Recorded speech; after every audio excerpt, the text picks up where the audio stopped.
po tayo dito ang Fuji Denso 6.5 kg. Para sa mga nagtatanong doon sa mga YouTube channel na yan, mga nauna natin. Pinopost ko po kasi yun sa mga page dito sa Lipa City, sa location po namin. At para maiwasan lang yung mga pagdi-DIY, para magkakalain po ako. Hindi po kasi ako magkakakalain pagka tuturo natin lahat. Pero itong sa YouTube, post ko po ito na pure tutorial lang sa abot ng mga kaya natin. Alright, yan. May ito yan sa process ng wrench tsaka spin. Check natin, pag na-check natin, papakita ko sa inyo kung ano naging problema. Alright. Gusto natin yung back over. Ito yung kadalasang, ayan, nagkakaroon ng lost contact. Sige lang madam, thank you. Hawakan mo muna ako, tulungan mo ko dito. Dali na, please. Ayan, hawakan mo din eh. Ano? Yan, thank you very much.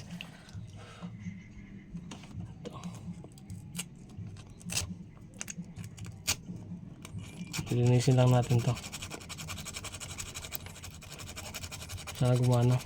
Mga gawa po natin kasi puro pachamba. Oo. Yeah. Chamba daw eh. Pachamba lang po. Saan ka na uwi? Nangupan pa lang kayo?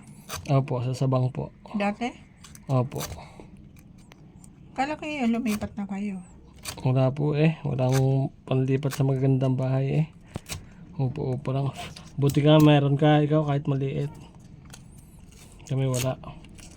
Mag-taste na kahit masikip. Hayaan na. Basta din ang upahan. Oo. Kaya mabanda-banda rin yan. Ayan, dilinisin lang natin to. Pag nalinis natin, try ulit natin. Okay. Set tayo ng spin. Tapos nalinis na natin tong lid. Pero yung nakita natin problema, nandun sa may bump switch, yung kulay white doon, may bump switch yan. Ayan. Yun yung naging problema, nag-bypass na lang tayo. Hindi ko na lang naipakita pero dadalawa naman po itong gantong uri ng switching dyan sa ilalim. Ayan. Yung isa yung lead, yung isa yung bump. Yung bump nagre-problema, nagkalampagan, tapos nung nagkalampagan, nahagip yung kanyang bump switch na putol, nag-bypass na lang tayo. Alright. Advisable pa rin mas paltan pagka ganito. Ito para magamit lang nila kasi tambak daw lang ng tubal yan. Okay na yan, nag-spin na. Hindi na mag-error to. Nag-bypass lang tayo dun sa kanyang bump switch. Alright. Lang po tayo water level 1, yung pinakamababa para ma-determine natin at titigil na yung solenoid. Tapos tumigil na sa pagkakarga yan. Yes, wawash na. Pero ang problema nito sa rinse at spin. King, try ko na sa spin ha. Nasira yung bump switch nyo. Naputol. Naputol? Oo, binaypas ko na lang para hindi na magpalit.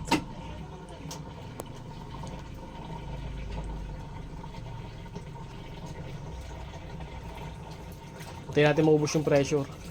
Mag-spin na po yan. Wow! Sarap. Pawisan eh. Ang poge.